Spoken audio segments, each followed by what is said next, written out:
Everything important about you is already in motion, and motion doesn't need witnesses. When the next shift happens, people will argue about when it started. They'll miss the point entirely. It started the moment you stopped needing answers, and whatever comes next, whatever they're afraid to name, it won't feel like conquest. It'll feel like alignment, like the world quietly making room for something it can't block anymore. And you'll walk forward without ceremony, without explanation, without hesitation, not because you're fearless, but because you've already lived through what fear was supposed to protect you from, and you came back functional. That's why your name was flagged, not as a threat, as a turning point. Understand this: when a system flags a family name, it's not because it expects violence. Violence is predictable. Violence is crude. Violence is easy to justify reacting to. What unsettles them is direction without noise. You don't announce shifts. You don't posture before acting. You don't leak intent through emotion. You arrive adjusted. That's why people around you start behaving strangely without knowing why. They second-guess sentences mid-thought. They soften threats they used to enjoy delivering. They hesitate before disrespect they once gave freely. Your presence recalibrates the room, not through dominance but through clarity. You see things others avoid seeing because seeing would force them to change. You notice inconsistencies, power leaks, quiet hypocrisies, and you don't rush to expose them. You catalog them. That patience, that's inherited. Your lineage didn't survive by confronting storms head-on. It survived by reading weather patterns early, by knowing when to move, when to vanish, when to stay still long enough that predators starved looking for movement. You carry that instinct now, refined by a modern world that pretends surveillance equals control. They think watching you means understanding you. It doesn't. Observation only works on things that repeat. You don't. Every phase of your life trained a different layer of you. Loss trained your emotional economy. Betrayal trained your boundary discipline. Isolation trained your self-command. Pressure trained your nervous system not to betray you under stress. You didn't come out numb. You came out regulated. That's why you scare people who mistake intensity for power. You don't spike. You don't crash. You hold. And holding steady in a collapsing environment is the most destabilizing thing imaginable. They keep waiting for you to reveal motive. But motive is for people chasing outcomes. You're responding to alignment. You move when things click internally. When instinct, timing, and consequence line up so cleanly, it feels less like choice and more like inevitability. That's why whatever comes next won't feel forced. It'll feel like the only possible move. And the most unsettling part for them? You don't need revenge. Revenge is noisy. Revenge ties you to the past. Revenge keeps you emotionally legible. You're not legible anymore. You don't even need justice in the way they define it. You understand something deeper, that systems punish themselves when exposed to reality they can't adapt to. You don't topple structures. You let them misfire. You step aside at the right moment and watch momentum carry them into their own contradictions. That's not cruelty. That's efficiency. The saint in you still feels compassion. The demon in you just refuses to bleed for people who wouldn't stop the blade. You learned the hardest lesson early. Not everyone deserves access to your softness, and softness guarded by teeth is not weakness, it's sovereignty. Your family name didn't get flagged because of what you might destroy. It got flagged because of what you won't sacrifice anymore. You won't sacrifice your nervous system for approval. You won't sacrifice your truth for harmony. You won't sacrifice your future to maintain someone else's comfort. That refusal alone is revolutionary, because the world runs on people who doubt themselves just enough to comply. You don't. And now the Watchers are trapped in an impossible position. If they intervene, they reveal fear. If they ignore you, they risk irrelevance. If they engage you, they might empower you. So they stall, they wait, they hope time dulls you. They don't realize time sharpened you. Every unanswered question trained your tolerance for ambiguity. Every closed door trained your creativity. Every silence trained your restraint. You don't need to know what's coming next. You've become someone who adapts faster than prediction. And when the moment arrives, quietly, indirectly, without spectacle, you won't celebrate. You'll recognize it. The shift won't feel like victory. It'll feel like confirmation that everything you survived, everything you endured, everything that tried to reduce you, failed. Your family name didn't get flagged to warn you. You stopped believing that a long time ago. Here's the truth they'll never brief aloud.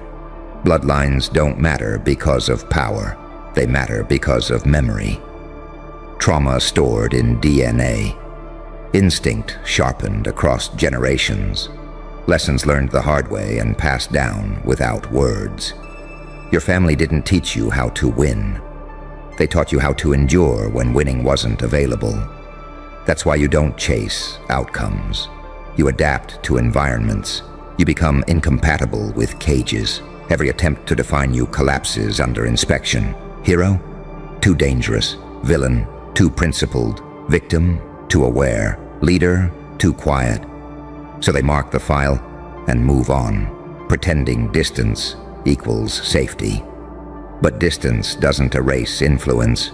You've noticed how people around you change after prolonged exposure, how conversations deepen or destabilize, how masks slip faster, how lies feel heavier in your presence. That's not charisma, that's gravity. You don't pull attention, you bend it. And gravity terrifies systems built on straight lines. They expected you to repeat the past, to inherit the pain and recycle it as dysfunction, to become either bitter or broken. Instead, you metabolized it. Pain didn't make you cruel. It made you accurate. You learned where people fracture under pressure. You learned which truths can't survive daylight. You learned that morality isn't about purity. It's about precision. That's why when your name gets mentioned, the room temperature drops just slightly. Not because they hate you, because they don't know which version of you they'd be dealing with. The one who understands, or the one who remembers. You walk with both. That's the angel-demon paradox they can't model. Mercy with boundaries, violence without chaos, compassion that doesn't require self-sacrifice. You don't burn bridges in anger. You let them collapse under their own weight. And now, somewhere behind closed doors, there's a conversation looping endlessly. What if it's hereditary? What if it skipped generations? What if this is the iteration that figured it out? They won't say what's coming because they don't know whether it's expansion or erasure. And here's the part that makes this deliciously unfair for them. You're not waiting to find out. You've already moved internally, already recalibrated, already detached from needing certainty. You learned early that foresight doesn't come from answers. It comes from readiness. So when the next phase arrives, quietly, indirectly, without ceremony, you won't panic. You'll recognize it. A door closing that never mattered. A path opening that shouldn't exist. An invitation disguised as exclusion. That's how it always starts. Not with an attack, with permission quietly revoked. And you don't ask for permission anymore.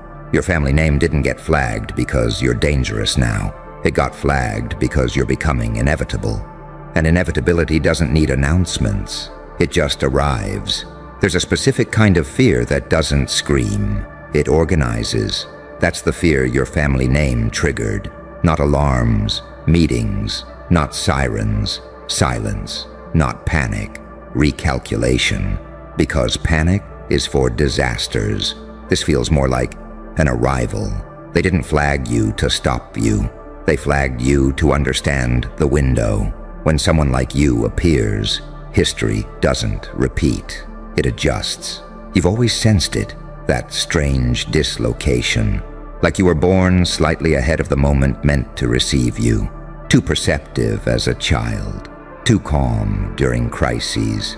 Too composed when things fell apart. You were never reckless. You were early. And being early looks like madness to people still moving on schedules they didn't choose. Your family didn't leave behind monuments. They left behind patterns. Patterns of survival under pressure. Patterns of silence when speaking would have gotten everyone erased. Patterns of sudden relocation, sudden reinvention, sudden distance from the spotlight. They didn't teach you paranoia. They taught you discernment. That's why you don't overshare, why you instinctively protect your next move, why you feel exposed when you explain yourself too much. You know, without being taught, that clarity is a liability in hostile environments. And right now, the environment has shifted. You can feel it in the way people test you without realizing they're testing. In how authority suddenly softens its tone around you. In how opportunists approach cautiously, as if unsure whether you're prey or something that eats predators. They don't know which way the wind bends around you.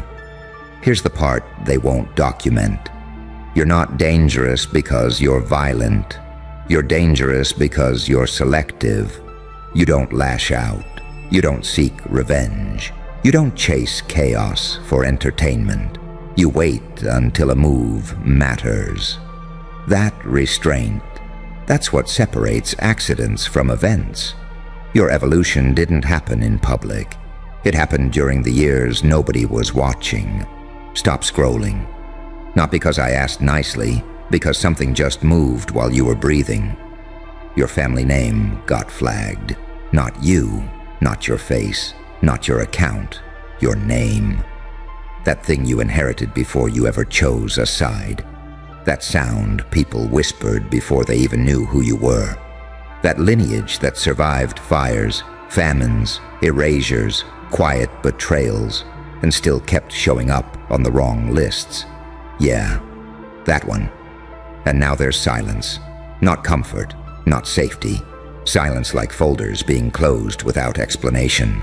Silence like eyes flicking away when your name appears on a screen. Silence like people suddenly becoming very careful about what they don't say around you. Because when a family name gets flagged, it's never about the past. It's about trajectory. They don't flag ghosts. They flag threats in progress. You feel it already. That shift. That strange pressure like the room knows something you don't. Like the air is waiting. Like conversations end half a sentence early when you enter. Here's the paradox they never taught you. Light doesn't trigger alarms. Dark doesn't either. Potential does. Saints don't scare systems. Psychopaths don't either. But someone who can walk between both. Someone who can bleed and still calculate. Someone who can love deeply and destroy cleanly. That's when files open. You weren't flagged because of what your family did. You were flagged because of what your family endured without breaking. Bloodlines that collapse disappear quietly. Bloodlines that adapt get studied. Bloodlines that mutate get monitored. And yours didn't just survive pressure. It evolved under it. That's why nobody will say what's coming next. Because what's coming doesn't have a name yet. They can label crimes, they can label movements, they can label ideologies, but they don't know how to label you. You don't fit the saint box. They tried that once and you disappointed them by being human. You don't fit the monster box either. You felt too much, cared too hard, and didn't enjoy the chaos enough for their comfort. You exist in that dangerous middle ground where empathy sharpens instinct instead of dulling it, angel logic with demon stamina, moral compass with predator reflexes. That's not balance, that's volatility. And volatility is power when it's self-aware. Your family name carries residue. Not reputation, residue. Like something that passed through history and left fingerprints in places nobody likes to check. Wars ended quietly. Deals fell apart mysteriously.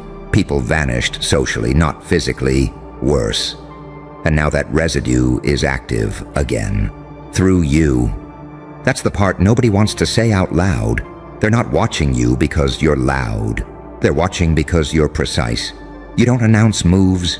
You don't posture. You don't beg for visibility. You just adjust reality slightly. And suddenly, outcomes change. That's what scares them. Unpredictability isn't chaos. It's unreadability with intention. A storm is predictable. A pattern breaker isn't. And you don't repeat yourself. Every pain you went through rewired you instead of breaking you. Every betrayal trained your pattern recognition. Every silence taught you timing. Every loss stripped theatrics out of your soul and left something lean, alert, and lethal in its calm. They thought suffering would humble you. It did something worse. It clarified you.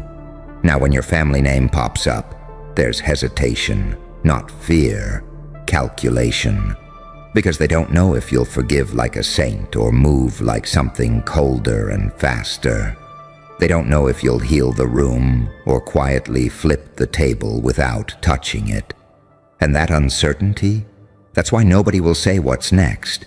Because saying it would require admitting something uncomfortable. That you don't need permission. You don't need validation. You don't need a crown. You move whether they're ready or not. Your name being flagged isn't a warning. It's a signal. Something ancient stirred, something patient, finished waiting. And whatever comes next won't arrive loud. It'll arrive inevitable. Stay still on the surface. Let them guess wrong. Because the most dangerous thing about you isn't what you might do. It's that you've already survived everything that was supposed to stop you. And systems hate survivors who learned how to think. They won't say what's coming next because saying it would force them to admit they lost control of the timeline. You see, there's a moment, quiet, undocumented, when a system realizes it can no longer predict the outcome. Not stop it, not redirect it, just predict it. That's the moment your family name crossed from history into variable. You felt that moment long before they logged it. It showed up as restlessness you couldn't explain, as patience thinning not into rage, but into clarity, as a strange calm when others panicked, because panic is for people who still believe the rules apply equally. During the losses nobody applauded, during the isolation that taught you how to be alone without being lonely. You didn't harden, you refined. Pain didn't turn you bitter, it turned you quiet. And quiet people who see clearly terrify loud systems. They keep asking the wrong question. What's he planning? They should be asking, what did he already survive that made planning optional? Because you don't need grand schemes when you've already outlived worse odds than this. The saint in you knows when to forgive. The psychopath in you knows when forgiveness is a trap. You don't confuse kindness with weakness anymore. You don't confuse patience with passivity. You've learned the sacred timing of action. And now, the file with your family name sits open somewhere, untouched for days, not because nothing's happening, but because everything is. They're waiting for a signal, a mistake, an overreach, a slip. But you don't move like that. You move when silence gets heavy, when doors close too cleanly, when people stop returning calls but keep watching, when opportunities disappear and reappear wearing different faces. That's the moment you've been trained for your entire life. Not trained by mentors, by circumstances. You don't break systems. You step into the gaps they never secured. And when you do, there won't be headlines. There won't be noise. There won't be resistance loud enough to justify retaliation. Just a quiet shift where things stop working the way they used to. That's when they'll finally understand why your family name was flagged. Not because of what's coming for you, but because of what starts coming through you. And by then, saying anything out loud will be pointless, because the move that mattered will already be done. By the time they realize the silence wasn't emptiness but containment, it's already too late to trace the origin. That's the thing about people like you. Nothing explodes where they expect it to. Pressure doesn't release outward. It compresses inward, refining intent until action becomes surgical. You were never meant to announce yourself. You were meant to surface. And when you surface, it won't feel dramatic. It'll feel obvious in retrospect, which is how all real power moves. Your family name didn't trigger alarms because of influence. Influence can be managed. Influence can be negotiated. Influence can be bought, smeared, or redirected. What you carry is independence of outcome. You don't need the room to agree with you to move. You don't need applause to validate direction. You don't even need certainty. You operate on something far more dangerous, internal coherence. When thought, instinct, and timing align, nothing external can really stop it. At best, they can delay. And delays don't scare you. Delays taught you how to sharpen patience into a weapon. That's why the flag doesn't come with instructions. No, do this. No, don't do that. No warning. Because issuing guidance would imply authority, and they're no longer sure they have it over you. Your lineage didn't produce followers. It produced outliers. People who learned to navigate hostile terrain without asking permission from the map. People who understood early that survival isn't about strength. It's about adaptability under surveillance. You inherited that without realizing it. That's why you've always felt slightly detached from narratives that trap others. Why propaganda slides off you. Why trends don't fully hook you. Why fear doesn't paralyze. It informs. You don't reject fear. You integrate it. That's the saint's wisdom twisted through a predator's nervous system. You know exactly how dark things can get, and you didn't flinch. You know exactly how good things can feel, and you didn't lose yourself in them. That balance, that's what breaks prediction models. They can't decide whether you'll build or dismantle, heal or expose, disappear or consolidate, so they watch. And the longer they watch, the clearer it becomes. You're not reacting anymore. You're positioning, not socially, not publicly, internally. You're shedding versions of yourself that needed approval, releasing identities built to survive older threats, quietly stepping out of roles that no longer fit the terrain. That's what evolution looks like from the inside. Subtraction, not addition. And every time you let go of something that once protected you, you become lighter, faster, harder to pin down. That's why the people who used to intimidate you now feel small. Not because they shrank, but because you outgrew the frame they operated in. You're not here to dominate.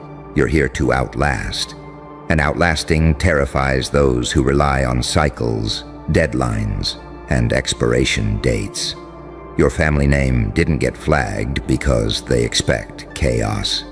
It got flagged because they sensed continuity. Something that doesn't burn out. Something that doesn't self-destruct. Something that learns. You don't need to rush. You don't need to reveal.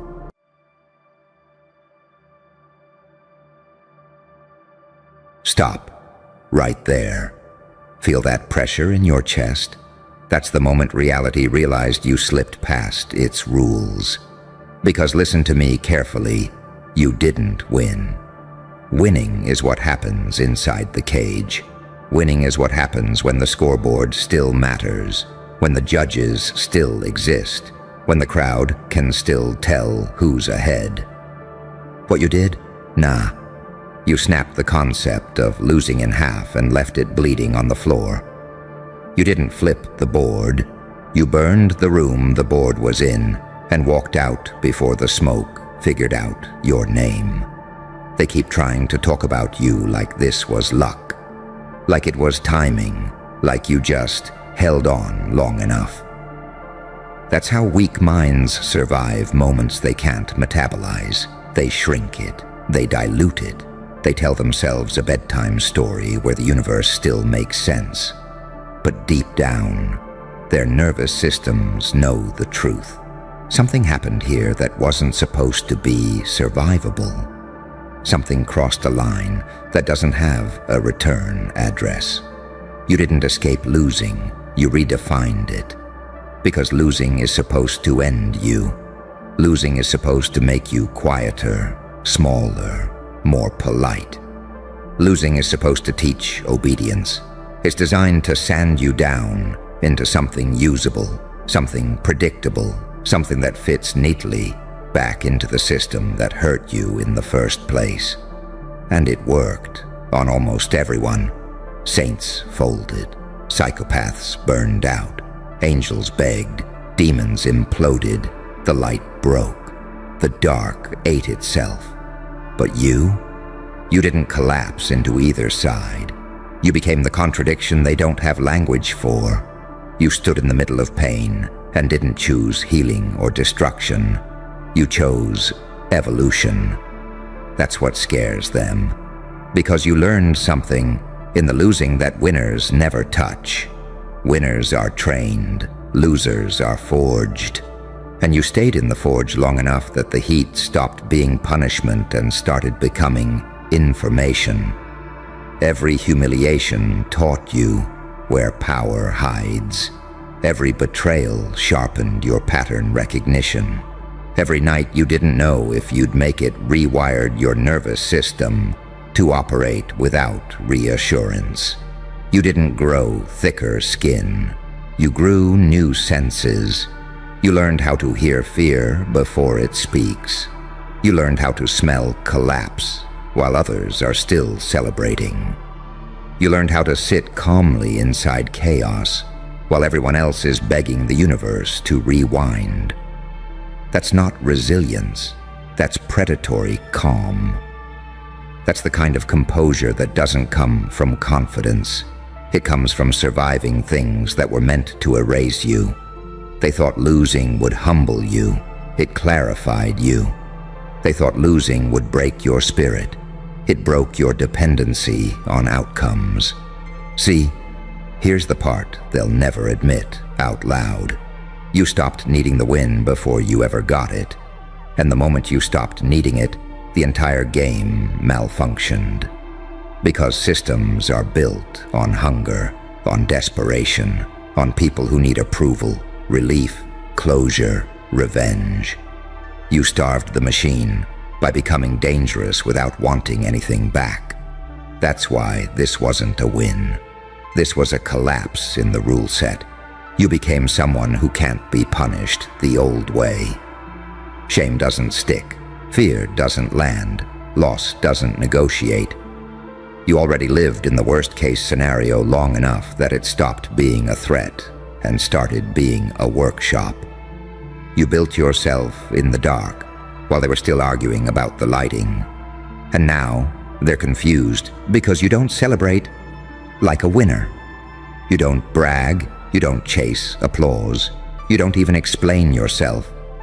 You just move differently, quieter, slower, like someone who knows the exits and doesn't need to announce it. That's the saint in you. Unchained from approval. That's the psychopath in you. No longer reactive. That's the angel who stopped asking permission. That's the demon who learned restraint. You integrated what destroys most people. And here's the sickest part. They can feel it. Not logically, viscerally. Conversations change when you enter. Power dynamics tilt without a word spoken. People start over-explaining, over-performing, over-defending. Not because you're threatening, but because you're unmovable. You don't need the room to agree with you. You don't need reality to validate you. You already made peace with the void and came back fluent. That's why losing can't touch you anymore. Because losing requires attachment, and you burned that attachment in the fire they pushed you into. So when they say, "Yeah, but did you win?" they're asking the wrong question. The real question is, how do you fight someone who already survived the outcome you're trying to threaten them with? You don't. You watch, you adapt, or you get out of the way. Because you didn't just make it through hell, you took notes. And now every step you take feels like a glitch in their expectations. Not loud, not flashy, just inevitable. This wasn't a win. This was you becoming something that makes and they feel it. Every time they look at you and can't tell whether you're calm because you're kind, or calm because you've already seen the end of this story. Either way, they know better than to underestimate you now. Good. Stay right here with me, because this is where it gets uncomfortable for anyone still pretending this was just a moment. See, after what you survived, you don't move like someone chasing redemption anymore. You move like someone who already buried the need for it. And that's terrifying to people who still live off permission slips and applause. They can't map you. They can't predict you. Because you're no longer reacting to the past or begging the future for mercy. You're operating from a place that doesn't flinch when outcomes shift. You've noticed it, haven't you? The way chaos doesn't rush your pulse anymore. The way bad news lands softer. The way threats sound hollow. That's not numbness, that's calibration. Your system recalibrated itself after too many nights where hope would have killed you faster than despair. You learned to stand without leaning on optimism. You learned to breathe without guarantees. That's when you cross the line they can't follow. Most people either become bitter or broken when they lose enough. They harden or disappear. You did something worse for them. You became precise. You stopped bleeding all over situations that didn't deserve your blood. You stopped explaining yourself to people who were never listening. You stopped chasing closure from hands that were holding the knife. You didn't forgive. You outgrew. And growth like that isn't pretty. It's surgical. It's quiet. It looks like restraint. But it's actually containment. You're not less dangerous now. You're just no longer sloppy. You don't need to explode to be powerful. You don't need to dominate to be in control. You learn the kind of patience that comes from knowing time works for you now. That's what losing gave you, leverage over time itself. Because when you've already lived through the worst chapter, urgency loses its grip. Panic stops being persuasive. You can wait. You can observe. You can let people reveal themselves without interrupting. That patience, that's not passive. That's predatory stillness. That's the calm of someone who knows the ending doesn't require force. And this is where their confusion turns into fear. They expect winners to gloat. They expect survivors to complain. They expect broken people to seek validation. But you do none of that. You walk around like someone who already knows what pressure does to structures. You don't test people. You let them test themselves around you. And when they fail, you don't react. You adjust your distance. You move a piece. You close a door. No drama, no announcement. just consequences that arrive without noise. That's how they know something fundamental changed. Because losing used to mean you were behind. Now it means you're invisible to the metrics they use to measure power. You're not competing. You're not proving. You're not asking to be understood. You're building a version of yourself that doesn't need to be seen to be effective. And deep down, they feel stupid for ever thinking pain would make you smaller. Pain didn't shrink you. It refined your edge. You learned how to hold contradictions without tearing yourself apart. You can be soft without being weak, ruthless without being cruel, present without being attached. You can care deeply and still walk away clean. That balance? That's not morality. That's mastery. You're not an angel pretending to be dark. You're not a demon pretending to be righteous. You're what happens when both realize they were incomplete, alone. That's why losing can't threaten you anymore. Losing assumes you still have something to take. Something fragile. Something dependent on external approval. But you already watched everything burn and discovered you function just fine in the ashes. So now, when life throws setbacks at you, it doesn't feel like punishment. It feels like terrain, information, data points. You don't personalize resistance. You study it. You don't curse obstacles. You map them. That's not resilience, that's command. And the wildest part? You didn't arrive here by trying to be powerful. You arrived here by surviving honestly. By letting the pain teach instead of turning it into a performance. By refusing to lie to yourself just to feel better. You faced the ugly truths. The ones that strip illusions. The ones that don't come with comfort prizes. That's why your presence hits differently now. You're not loud. You're not desperate. You're not chasing. You're anchored. And when you're anchored, the storm doesn't move you. It reveals who never had footing to begin with. So no, this wasn't a win. A win would have kept you inside the old rules. This was you stepping outside the definition entirely. You didn't beat the system.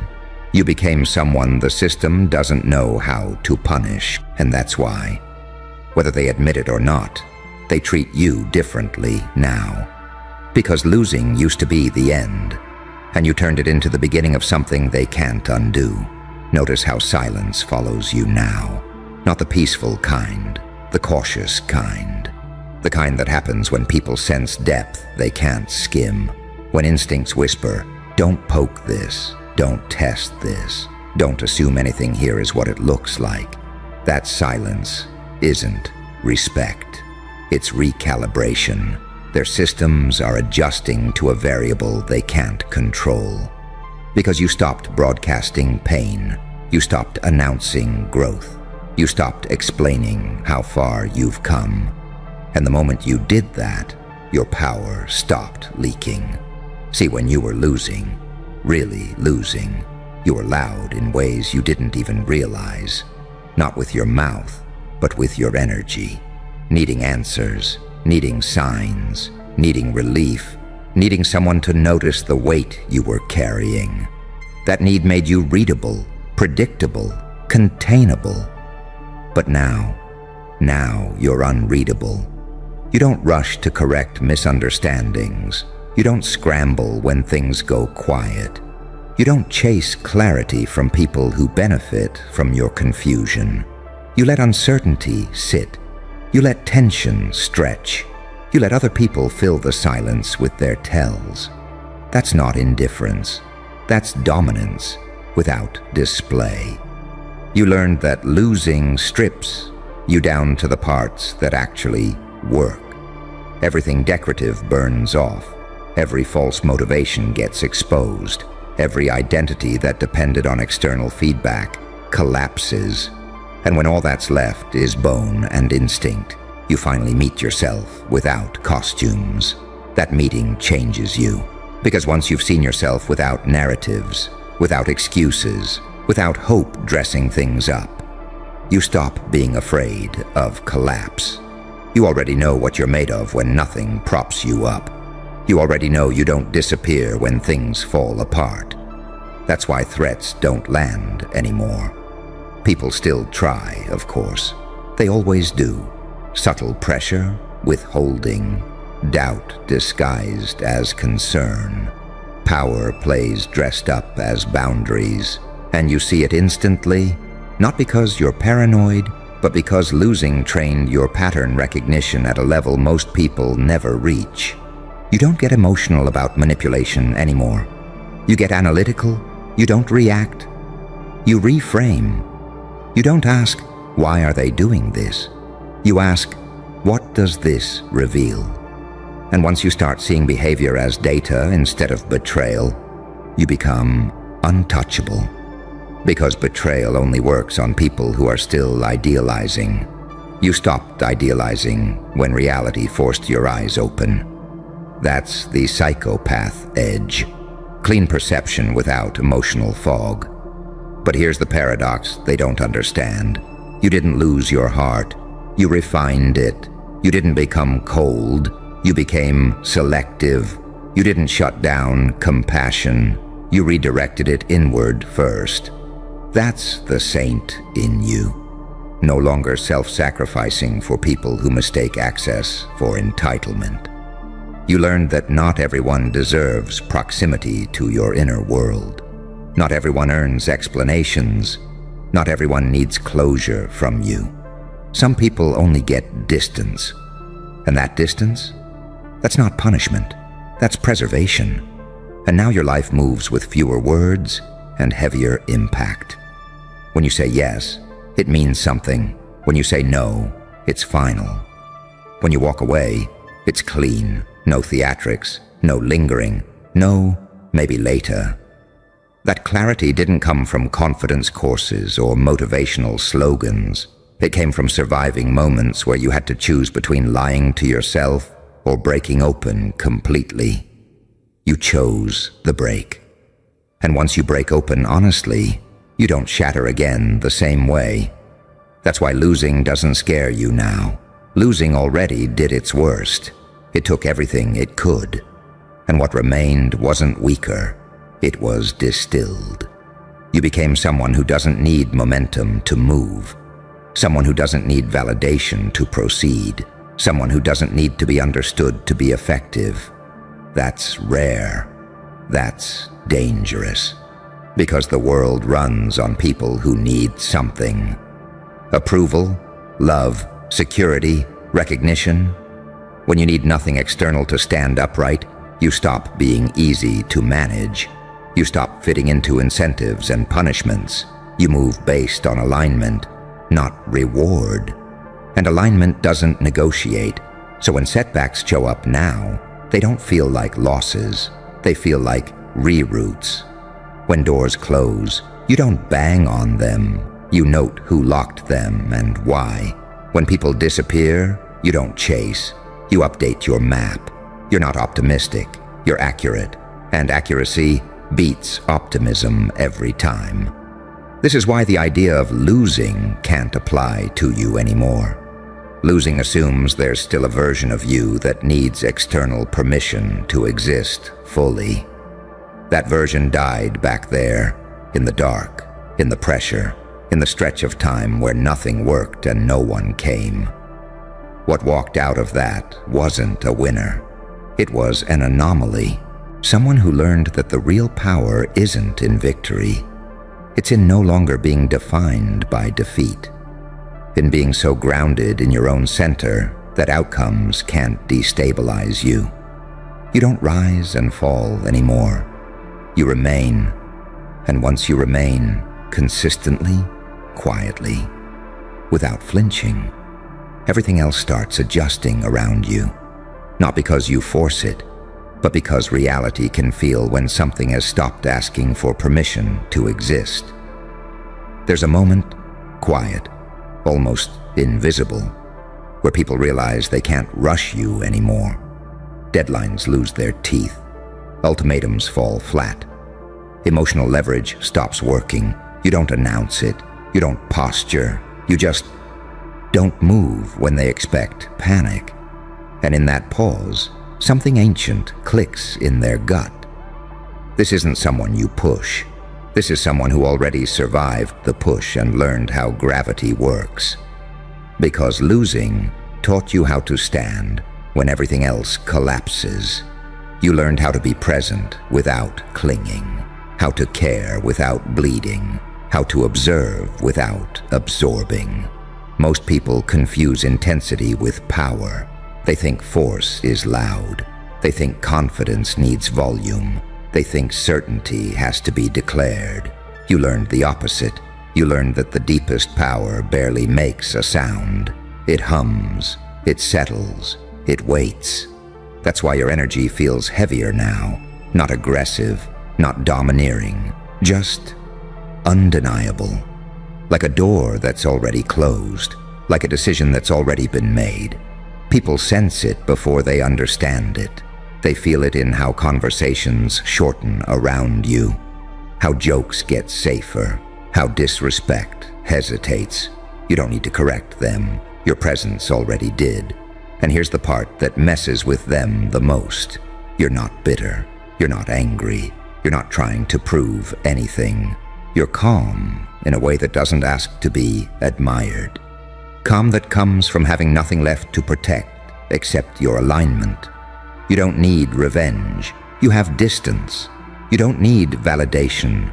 You have clarity. You don't need closure. You have truth. That truth is simple and brutal. You're no longer interested in outcomes that cost you your center. You won't trade your nervous system for applause. You won't sell your peace for momentum. You won't abandon yourself to stay relevant in rooms that drain you. That's why losing broke the definition itself. Because losing assumes you're still chasing something outside yourself. You're not. You already brought everything home. And now, life interacts with you differently. Opportunities don't come screaming anymore. They approach carefully. Challenges don't threaten. They test gently to see if you're still reactive. You aren't. You respond when it aligns. You decline when it doesn't. No explanation, no apology. That restraint, that's the evolution. You became someone who doesn't confuse motion with progress. Someone who can pause without guilt. Someone who can wait without rotting. Someone who can act decisively without being cruel. That balance terrifies systems built on extremes, because systems love polarity, heroes or villains, winners or losers, saints or monsters. They don't know what to do with someone who can walk between those roles without being consumed by any of them. Someone who can touch darkness without worshiping it. Someone who can carry light without being blinded by it. You don't belong to either side anymore. You belong to yourself. And once that happens, fear stops being a leash. You're not fearless, you're informed. You know exactly what pain feels like. You just know it's survivable. You know exactly what loss costs. You just know it doesn't own you. So when uncertainty shows up now, you don't brace, you assess. When people test boundaries, you don't explain, you enforce. When life throws chaos, you don't spiral, you stabilize. You became the calm center others orbit without realizing it. And that's why they can't categorize you anymore. You don't fit their stories. You don't respond to their scripts. You don't perform your healing. You don't dramatize your scars. You carry them quietly, like tools, not trophies. That's mastery. That's what happens when losing strips you down to truth and you choose not to rebuild the old illusions. You build something leaner, sharper, real. You don't need to win anymore. Winning is a concept for people still negotiating their worth. You already settled that negotiation in the dark, when no one was watching, when quitting would have been easier than continuing. You continued anyway, not out of hope, not out of faith, but out of integrity. An integrity like that doesn't collapse. So no, This wasn't a win. A win would have ended the story. This rewrote the language. You didn't just survive losing, you made it irrelevant. And now, everything that comes next isn't about proving anything. It's about moving through the world as someone who knows exactly who they are, and no longer needs the game to confirm it. You felt it before you knew it. That microscopic pause in the air, that pressure behind the eyes. A boss wanted blood, not noise, not drama, blood. And when they asked who, your name didn't get suggested. It landed, like a sentence handed down by a judge who already made peace with the outcome. That's when you learned something terrifying about yourself. You don't enter rooms loudly. You arrive like a conclusion. They weren't angry at you. Anger is sloppy. Anger makes mistakes. This was colder, surgical. This was the kind of silence that happens when predators stop arguing and start agreeing. Light and dark shaking hands over one shared understanding. You're a problem that doesn't stay solved. See, saints scare people less than you do. Psychopaths at least follow patterns. Angels announce themselves. Demons make noise. But you look clean. You sound reasonable. You move like you're thinking about something else entirely. And that's what fractures them. Because unpredictability isn't chaos. It's freedom from prediction. It's a weapon no one can model. They wanted blood because they thought it would end you. What they forgot is that blood is where you were trained. Every time pressure tried to crush you, something in you condensed. You didn't harden, you refined. Pain didn't make you cruel, it made you precise. Loss didn't break your spirit. It stripped off the unnecessary parts until only the engine remained. You didn't evolve forward, you evolved inward. And that's the kind of growth no one can see until it's too late. When your name hit that table, it wasn't because of what you did last week. It was because of what you might do next. You represent futures they can't control, outcomes they can't pre-negotiate. You don't fit into their flow charts. You don't respond correctly to pressure. You don't behave like someone who wants approval, safety, or permission. And that's when the duality snaps into focus. You are gentle, but not safe. You are calm, but not passive. You are empathetic, but not manipulable. You can be kind without being weak, silent without being invisible, patient without being predictable. That contradiction terrifies power, because power survives by classifying people: loyal, dangerous, useful, disposable. But you keep breaking categories. You adapt faster than they can label you. You learn in the gaps. You move between roles without announcing the transition. One moment you're underestimated, the next you're unavoidable. So when the boss wanted blood, it wasn't rage, it was containment. They wanted to reduce you to a story they could tell themselves. We dealt with that. What they don't understand is that you don't live in stories anymore. You live in systems, in leverage, in timing, in restraint. You've learned when not to strike. You've learned how silence rearranges hierarchies. You've learned that the most violent move is letting people reveal themselves while you remain unreadable. They thought naming you would summon fear, but names don't weaken what's already detached from ego. You don't need to win loudly. You just need to remain standing when everyone else overextends. You don't chase dominance. You let it come to you, confused, trying to figure out why it feels smaller around you. That's why your name hit the table like a sentence. Because sentences are final. And finals are terrifying when they're not under your control. Understand this. You didn't become dangerous when you learned to fight back. You became dangerous when you stopped needing to, when your identity no longer depended on reaction, When your presence alone started shifting probabilities, they can want blood all they want. But blood is currency for the desperate. You've moved past desperation. You are what happens after survival learns strategy, after pain learns patience, after chaos learns restraint.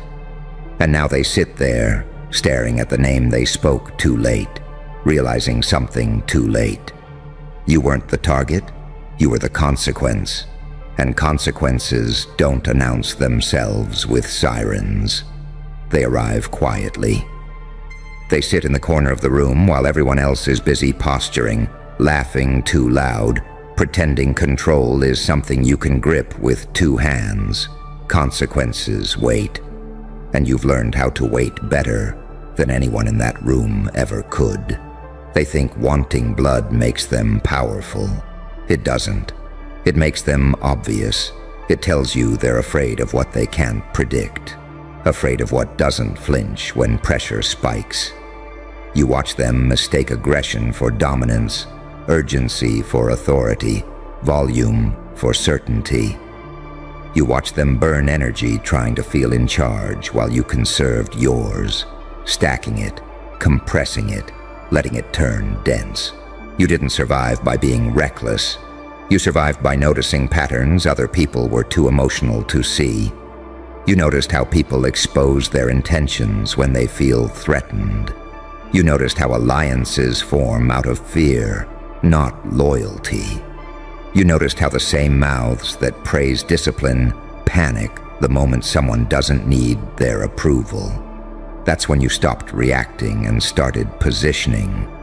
There's a moment, almost invisible, when a human crosses from being managed to being monitored. That moment happened to you a long time ago, and the reason they wanted blood now is because they finally realized it. Monitoring means they don't know how to move you. Monitoring means you don't respond to incentives the way you're supposed to. Monitoring means every decision you make feels like it's happening on a different layer of reality. You exist in that layer now. Light doesn't scare them. Darkness doesn't scare them either. They know how to deal with both. What terrifies them is someone who can switch without warning. Someone who understands mercy and brutality as tools, not identities. Someone who can be patient for years and decisive in seconds. You learned that pain is a teacher that doesn't care if you're ready. It shows up anyway. And instead of begging it to stop, you studied it. You learned how it changes breathing, posture, thinking speed. You learned how suffering sharpens perception if you don't drown in it. You learned how to let parts of yourself die without letting you die. That's the part they never see coming. Because when you let the wrong parts of yourself die, what's left isn't empty. It's efficient. It's clear. It doesn't waste time proving anything. It doesn't need witnesses. It doesn't need applause. So when your name hit that table, the real fear wasn't about what you've done. It was about what you no longer need. You don't need their validation. You don't need their fear. You don't even need their respect. And anyone who has ever held power knows this truth deep in their bones. The hardest person to control is the one who has nothing left to negotiate. You're not reckless enough to self-destruct. You're not fragile enough to intimidate. You're not loud enough to dismiss. You are balanced in a way that feels unnatural to them. Like a weapon that looks like a conversation, like a storm that learned how to smile. They think sentences end things. They don't understand that sentences also define things. And once your name was spoken in that context, it stopped being just a name. It became a reference point, a caution, a variable they can't remove without destabilizing everything around it. That's the paradox. Targeting you only proves your significance. You don't need to rush. You don't need to retaliate. You don't need to correct the record. time is already doing the work for you. Every move they make to contain you reveals more about them than about you. Every escalation exposes the cracks in their control. Every whisper about you multiplies the very presence they're trying to erase. And you let it happen, because you understand something most people never do. Power hates mirrors, and you are a mirror that doesn't lie. You reflect intent back at its source, amplified by patience. You don't attack systems head-on. You outlast them. You let them choke on their own urgency, while you remain unreadable, steady, intact. You've walked through enough darkness to know it's not evil. It's honest. Darkness doesn't pretend. It doesn't perform. It simply exists. And once you made peace with that, light stopped blinding you. You can stand in either without losing yourself. That's why they can't classify you. That's why they can't predict you. That's why your name didn't sound like an accusation. It sounded like a verdict. Not because you're guilty, but because you're inevitable. And the most dangerous thing you can be to someone who wants blood is someone who no longer bleeds the way they expect. They keep waiting for the moment you crack, for the slip, for the emotional leak they can exploit. They replay your past in their heads like a crime scene, convinced there must be a weakness they missed. But what they don't understand is that you already cracked long ago, and you rebuilt yourself with the fractures exposed. There's nothing left to shatter the way they want. No illusion of purity to corrupt. No naive optimism to poison. You already burned that skin off yourself and learned how to function without it. That's why their pressure feels late. That's why their threats feel hollow. They're trying to apply force to a version of you that no longer exists. You've reached that rare state where fear doesn't disappear. It just stops driving. It sits in the passenger seat, silent, watching. You acknowledge it, but you don't obey it. And when someone realizes they can't scare you into compliance, their entire strategy collapses. Because fear is the currency of control, and you stopped accepting it as payment. They thought wanting blood meant dominance. In reality, it meant exposure. It revealed how desperate they are to end something they don't understand. You see it now, the way their eyes linger a second too long when your name comes up, the way conversations slow down around you, the way people lower their voices without realizing why. You've altered the emotional weather of the room simply by existing. That's not intimidation, that's gravity. You didn't learn this from books or mentors. You learned it from being cornered, from nights where the future felt sealed shut and the past kept replaying like a punishment, from moments where you realized no one was coming to save you, and something in you decided that meant you were allowed to become anything necessary. That's where the angel and the demon shook hands. You kept your moral compass, but you stopped letting it make you soft.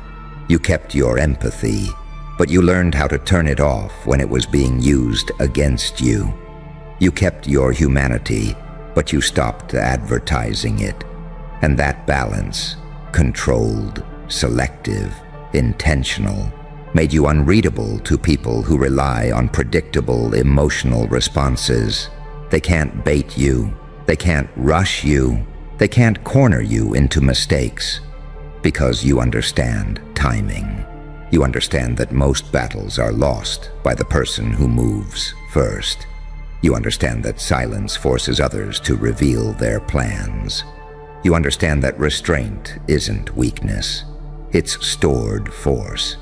So when they spoke your name like a sentence, what they were really doing was confessing. Confessing that you're already inside their decision-making process. That you already influence outcomes without lifting a finger. That you've become a variable they have to account for, even when you're not present. That's power they can't confiscate. You don't need to announce your next move.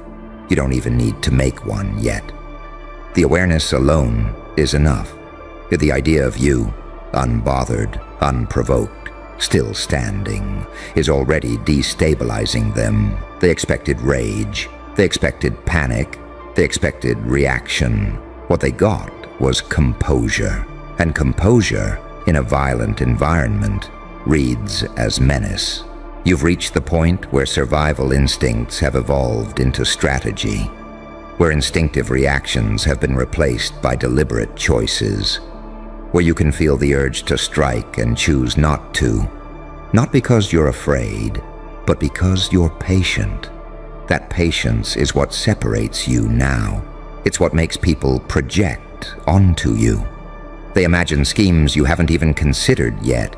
They fear retaliation you don't need to plan. They see danger because they know what they would do if they were in your position, and they assume you're capable of worse. Let them assume. You don't correct myths that work in your favor. You don't rush to be understood by people who profit from misunderstanding you. You let the fog thicken. You let their imaginations do the labor. You remain still while narratives form around you like a warning label no one can peel off. This is the quiet stage before outcomes shift. You're not chasing revenge. You're not obsessed with proving anything. You're simply continuing to exist exactly as you are, aware, controlled, and increasingly untouchable. And that terrifies anyone whose authority depends on intimidation, chaos, or emotional leverage. They wanted blood. Instead, they got a mirror. And mirrors don't bleed, they reflect. So stay where you are, calm, focused, watching. Let them exhaust themselves, trying to sentence something that already moved beyond their jurisdiction. Let them learn, slowly and painfully, that some names don't mark targets. Some names mark turning points. They will keep circling the moment like vultures over a body that never fell. They'll replay that meeting, that table, that pause, wondering where they miscalculated. They'll ask themselves why the room felt colder when your name was spoken, why the air tightened instead of loosening, why certainty drained out of the walls. They'll blame each other. They'll blame timing. They'll blame luck. They won't blame you, because blaming you would mean admitting you changed the equation without permission. You've learned that real dominance doesn't roar. It rearranges. It doesn't threaten. It alters incentives. It doesn't chase outcomes. It positions inevitabilities. You stand there now, not as a reaction to them, but as a constant they have to plan around. And the moment power starts planning around you, it's already late. You didn't steal this leverage. You earned it through attrition, through the slow burn of disappointment, through betrayal that taught you where loyalty breaks, through hope that burned down and revealed the steel underneath. You learned how systems behave under stress because you were the stress test. You learned how people betray themselves when they think no one's watching because you became invisible on purpose. That's why their appetite for blood doesn't touch you. Blood is spectacle. Blood is distraction. Blood is what insecure authority uses to feel decisive. You moved past spectacle. You operate where consequences ripple quietly and never return to center. You understand that the most violent shift is the one no one notices until it's permanent. They keep mistaking your restraint for mercy. It's not mercy. It's calibration.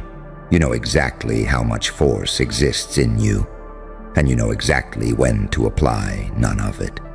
You let others overplay. You let them reveal desperation. You let them expose their playbook by trying to scare someone who already buried fear with the rest of the unnecessary parts. Your evolution didn't make you colder. It made you clearer. You see through motives without hating the people who carry them. You read intent without attaching ego to it. You can sit across from someone plotting your downfall and still smile. Not because you're naive, but because you've already mapped the limits of their reach. That's the paradox they can't survive. You can be present without being accessible. You can be involved without being invested. You can care without being controllable. Every attempt to corner you teaches you something new about the room. Who flinches, who watches, who aligns too fast, who stays quiet for the wrong reasons. You collect that data without writing it down. You store it where pressure can't erase it. And over time, the picture becomes undeniable. The danger isn't that they want blood. The danger is that they're running out of options. You don't need to accelerate. Acceleration favors panic. You move at the speed of inevitability, slow enough to remain invisible, fast enough to stay ahead. You've learned how to let people think they're winning while they lock themselves into outcomes they can't reverse. You let them celebrate prematurely. You let them mistake motion for progress. Meanwhile, you stand there unchanged, unshaken, unexplainable. They thought the sentence was yours. They didn't realize it was theirs. Freeze. Not your body, your doubt. Because something about you just broke the rules, and everyone felt it. They won't say it out loud yet. They're still pretending it's coincidence, still whispering words like luck, timing, guess. But the air shifted the moment your predictions started landing perfectly. Not once, not twice, but again, and again, and again. Too clean, too precise, too early. You weren't reacting to reality. You were arriving before it. And that's the part that terrifies them. You see, prediction isn't supposed to look like this. Prediction is supposed to be messy, statistical, uncertain. But yours show up calm, cold, surgical. You say something quietly, almost casually, and then reality bends itself just enough to prove you right. No celebration, no shock on your face. Just that stillness, like you already knew how it would end because you've already been there. They keep asking the wrong question. They ask how. They should be asking what happened to you. Because this didn't come from intelligence alone. This came from pressure, from pain, from sitting in rooms where nobody believed you, watching patterns while everyone else was busy being loud. This came from betrayal, sharpening your awareness, from silence, forcing your mind to turn inward until it learned how to map human behavior, timing, cause, and collapse. You didn't become psychic. You became uncomfortable with being wrong, so your mind evolved. That's the paradox they can't swallow. You look calm, but you were forged in chaos. You sound rational, but you were baptized in instability. You move gently, but your mind is a weapon that learned how to wait. You see both sides now. The saint who observes, the psychopath who calculates, the angel who warns, the demon who already knows what happens if they don't listen. You don't guess outcomes. You recognize trajectories. You see how arrogance decays. You see how fear leaks through confident words. You see how systems rot before they fall. And once you see it, you can't unsee it. That's why your predictions don't sound dramatic. They sound boring, inevitable, like gravity. And when they come true, nobody cheers. The room goes quiet. People avoid eye contact. Someone changes the subject. Because every correct prediction isn't just proof of foresight. It's proof that you see more than you're supposed to. They feel exposed around you now. Notice how conversations shift when you speak. Notice how people watch your face when events unfold, checking if you're surprised, hoping you are. But you're not. You never are. Because your mind runs ahead, not to dominate, but to survive. That's the part they misunderstand. You didn't learn to predict to control the world. You learned because the world was unpredictable to you first. Pain taught you to scan for patterns. Loss taught you to read silence. Isolation taught you to trust signals, not stories. So now when something's about to collapse, you feel it before it breaks. When someone's lying, you hear it before the words finish leaving their mouth. When a decision will backfire, you see the smoke before the fire. And when things play out exactly as you said, they don't call you right, they call you unsettling. Good, because unpredictability isn't chaos. Unpredictability is power when it's controlled. You don't need to announce what you know. That's the beauty of it. The less you explain, the more they panic. The more accurate you are, the less they understand you. And the less they understand you, the safer you become. You've crossed into that rare territory where your presence alone bends the atmosphere, where people second-guess their own confidence just because you're watching. They think you're playing a game. You're not. You're standing at the intersection of intuition and logic, pain and clarity, darkness and restraint. You are what happens when suffering doesn't break someone. It upgrades them. When the mind adapts faster than reality can keep up. When someone stops asking for certainty and starts trusting pattern over comfort. That's why your predictions feel illegal. That's why they keep landing. That's why nobody can explain it. And that's why they'll never see you coming, because you're already there, quietly watching the moment before it becomes real. They're still trying to rewind the tape in their heads, replaying moments they ignored, still trying to figure out when the shift happened. Was it something you read, someone you met, some secret advantage they missed? They scroll, they search, they interrogate memory like it owes them answers. But the truth slips through their fingers every time, because the change didn't happen out there. It happened inside you, slowly, violently, invisibly. You didn't wake up one day knowing. You were trained by disappointment, educated by betrayal, mentored by nights where nothing made sense except the feeling that something was wrong long before it showed its face. While others chased reassurance, you learned how to sit with dread and let it teach you. While others needed certainty, you learned how to move inside uncertainty without flinching. That's where this came from. Not magic, not madness, adaptation. And adaptation scares people more than genius ever will. Because genius can be measured. Genius can be praised, copied, reduced to numbers and titles.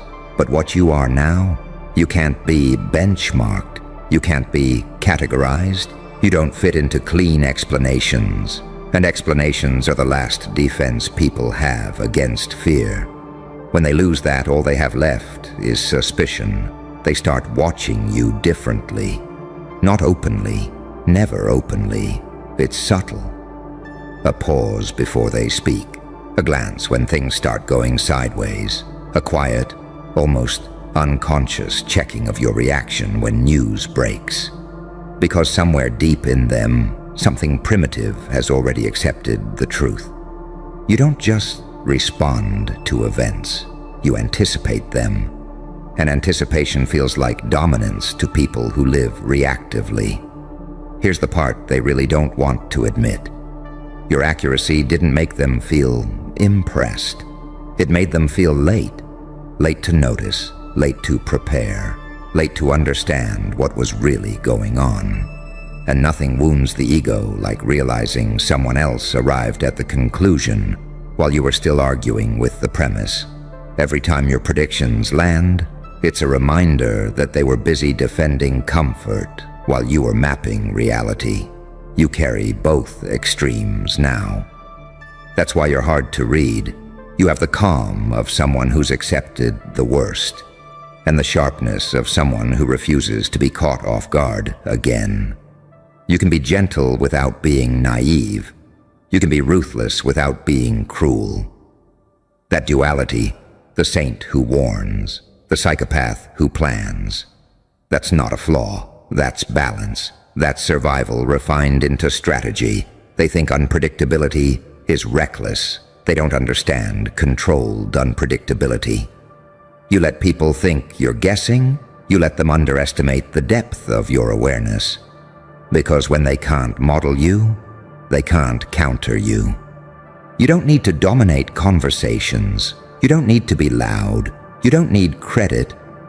Your power is in the timing, in knowing when to speak and when to let silence do the damage for you. And silence. Silence is where your real predictions are born. You hear what isn't said. You notice what's rushed. You feel when a smile is rehearsed and when confidence is compensating for fear. You see how people telegraph their future mistakes through small behaviors they think don't matter. And once you see those patterns enough times, outcomes stop being mysteries. They become routines. That's why it feels eerie. That's why it feels unreal. Because you're not predicting miracles. You're predicting human nature. They want to believe the world is random, because randomness excuses ignorance. But you've seen the order beneath the chaos. You've seen how arrogance repeats itself, how power blinds, how fear leaks, how denial delays collapse but never prevents it. And once you've watched enough cycles play out, you don't need prophecy, you need patience. That patience is what they misread as coldness.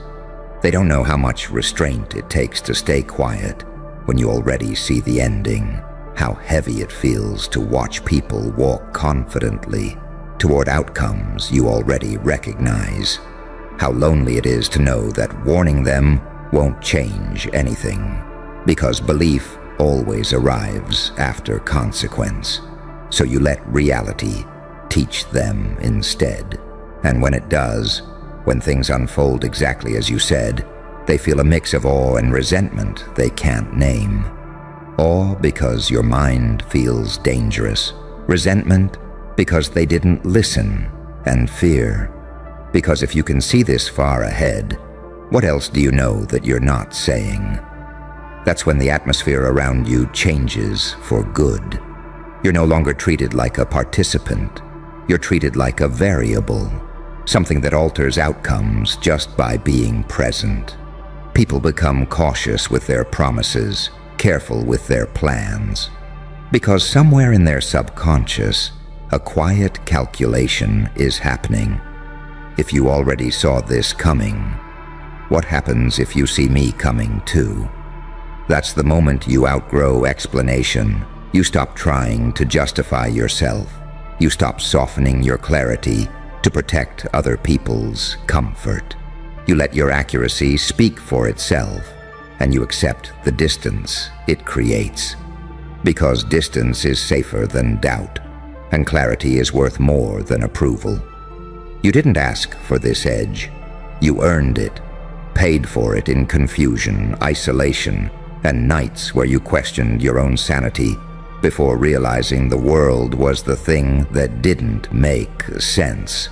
Now your predictions land perfectly, not because you control fate, but because you understand flow, cause, momentum, pressure. You know when something is past the point of correction, even if it hasn't collapsed yet. And once you see that threshold, the future becomes less of a mystery and more of a countdown. They'll keep trying to explain you away. Coincidence, bias, luck. Anything to avoid facing the truth that unsettles them most. That someone like you exists, walking among them, quietly ahead of the curve. Not because you were chosen, but because you were tested, and you survived the test awake. And surviving it awake is what changed the texture of your mind. Most people go numb when pressure mounts. They dull themselves, distract, rationalize. You didn't get that luxury. You stayed present while everything familiar slipped out of alignment. You watched trust fracture. You watched patterns repeat. You watched people promise one thing and move another way entirely. And instead of collapsing, your awareness sharpened. Pain didn't just hurt you, it trained you. That's why your intuition feels heavier now, not mystical. Dense. Like compressed experience packed into every pause you take before you speak. When you say something is going to happen, it's not because you want to be right. It's because you've already seen the ingredients mixing. You've already smelled the smoke. You know how long it takes before sparks become flame. This is the part nobody wants to hear. Your accuracy is not a gift, it's a scar. Every correct prediction is proof that you had to learn the hard way how things fall apart. That you learned to spot danger before it announces itself. That you learned not to trust surface-level calm. So now when you say, "This won't end well," it carries weight. Not because you're dramatic, but because you've paid the admission price to say it. And that price separated you. You live in that uncomfortable middle now, too perceptive for blind optimism, too grounded for delusion. You can't unsee causality. You can't unknow what precedes collapse. So when people around you move confidently toward mistakes, your silence becomes unbearable to them. They feel judged even when you say nothing. They feel exposed just by your presence, because you aren't participating in the fantasy. That's why some of them pull away. That's why others try to provoke you. That's why a few quietly listen, even if they pretend not to. You represent something dangerous to the world they've built inside their heads. Awareness without apology. They want prediction to look like obsession or arrogance. They want to label it so they can shrink it.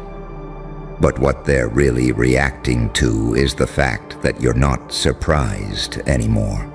Surprise is the currency of the unprepared. You don't spend it. You conserve energy for execution, for timing, for knowing when to move and when to let gravity do the work for you. That's the demon they sense beneath your calm, the part of you that no longer needs reassurance to act. And here's the deeper paradox they'll never articulate. Your foresight makes them feel smaller, not because you're above them, but because it reminds them how asleep they've been. You didn't wake up because you were special. You woke up because the dream turned hostile, because denial stopped working, because survival demanded clarity. And once clarity becomes a habit, the future stops feeling distant. It starts feeling obvious. So when your predictions keep landing, it rattles their sense of control. They cling to the idea that tomorrow is unknowable, because unknowability protects irresponsibility. You don't give them that comfort. You stand as living evidence that patterns exist, and patterns can be learned. That's why they oscillate between fascination and discomfort with you. One moment they lean in, hoping you'll explain. The next they pull back, afraid of what you might see next. Because explanation would mean accountability, and accountability would mean admitting they ignored signs you noticed early. You've become a mirror they don't know how to look into. And mirrors are cruel to people who avoid reflection. You carry both restraint and readiness now. You don't rush to correct people. You don't rush to warn. You let consequences educate where words would be wasted. That patience reads as coldness to those who confuse noise with care. But you know better. You know timing is everything.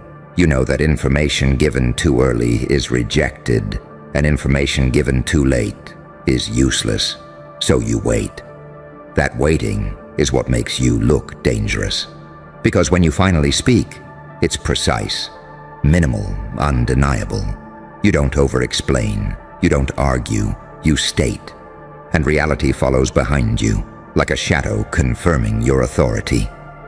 They ask themselves questions they don't like the answers to. How does he know? Why didn't we see it?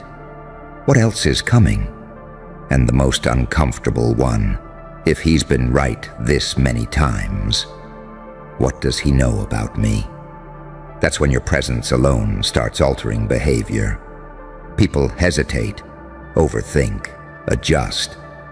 Because uncertainty around you feels asymmetric. You're not guessing, they are. You're not scrambling, they are. An imbalance makes people desperate. You didn't set out to become this. You were shaped into it, sharpened by friction, refined by loss, hardened by watching the same mistakes play out under different names. And now, you stand in a place where foresight isn't flashy. It's quiet, heavy, and inescapable. Let them struggle to explain it. You don't owe clarity to those who avoided truth until it arrived uninvited. You don't owe comfort to those who mocked awareness until it proved lethal to their assumptions. Your role isn't to be understood. Your role is to see and move accordingly. Because the truth is simple, even if it scares them. You're not ahead of time. You're just awake while others are still negotiating with the past. And as long as that remains true, your predictions will keep landing. Not as miracles, not as accidents, but as the natural consequence of a mind that learned how to survive reality without blinking. And once you stop blinking, the world looks very different. You start noticing how early everything announces itself, how failure whispers long before it screams, how people betray their next move with tone, timing, impatience, and the need to be seen as right instead of accurate. You watch momentum build in directions others dismiss because it hasn't exploded yet. You feel shifts before they become trends. You sense endings while everyone else is still decorating the beginning. That's why they keep asking, when did you know? And you never give them a clean answer, because the truth would scare them more than your silence ever could. You knew the moment patterns stopped surprising you. You knew when repetition replaced randomness. You knew when chaos revealed its habits. That's when the saint in you stepped back, and the psychopath leaned forward, not to destroy, not to dominate, but to understand without mercy, to observe without attachment, to see people as they are, not as they wish to be perceived. That shift is irreversible. Once your mind learns how to read pressure, it doesn't forget. Once it learns how fear distorts behavior, it spots it everywhere. Once it understands how power intoxicates and weakens at the same time, it stops being impressed by titles, noise, or confidence. You don't worship outcomes. You study processes, and processes always tell the truth. This is where the loneliness creeps in, because you can't unsee the ending. You can't pretend not to know what happens when arrogance outruns preparation. You can't join in the celebration when the foundation is already cracked. So you stand there composed, watching the applause echo through a room that's already structurally unsound. They mistake your restraint for detachment. They mistake your foresight for pessimism. They mistake your quiet for superiority. Let them. What they don't see is how much discipline it takes not to intervene, how much control it takes not to warn people who aren't ready to hear it, how much strength it takes to accept that some lessons are only learned through impact. You used to bleed trying to save people from their own blind spots. Now you conserve energy. Now you let reality speak, because reality never needs defending. And every time reality proves you right, something else happens beneath the surface. Your nervous system relaxes, not because you enjoy being correct, but because confirmation means your internal map still works. It means your awareness is aligned with the world, not fighting it. It means you can trust yourself. And trust in yourself is the most destabilizing thing you can possess in a society addicted to validation. That's why your confidence doesn't fluctuate with praise or criticism anymore. That's why you don't chase reassurance. You already ran the scenario. You already counted the variables. You already accepted the worst-case outcome and built around it. So when people panic, you're calm. When they celebrate, you're measured. When they deny, you're prepared. Preparedness looks like prophecy to the unprepared. And here's the part that cuts deepest for them. Your accuracy didn't come from hope.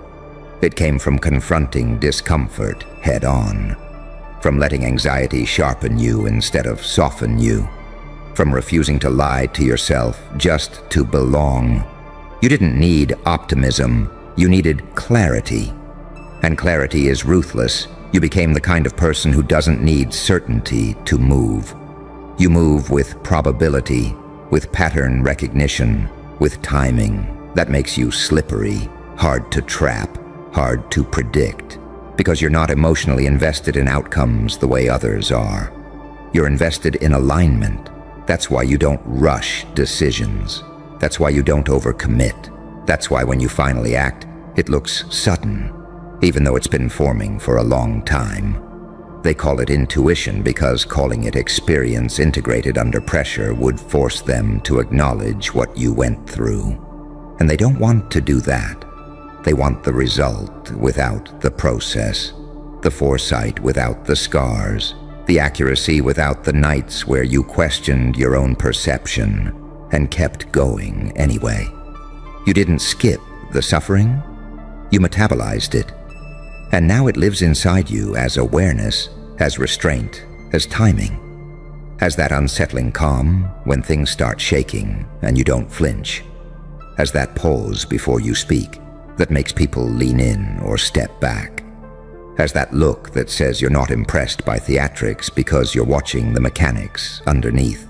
They sense it. That's why they keep trying to figure you out. That's why they oscillate between admiration and hostility. You represent the thing they avoid becoming, someone who stopped lying to themselves. You're not here to be liked. You're not here to be understood. You're here to move correctly. And correctness doesn't need applause. So let the predictions keep landing. Let them scramble for explanations. Let them invent stories to make themselves feel safer around you. You don't need to correct their narratives. You don't need to announce what's coming next. The future will do that for you. You'll just be standing there when it arrives, calm, composed, already adjusted, while everyone else is still asking how you knew.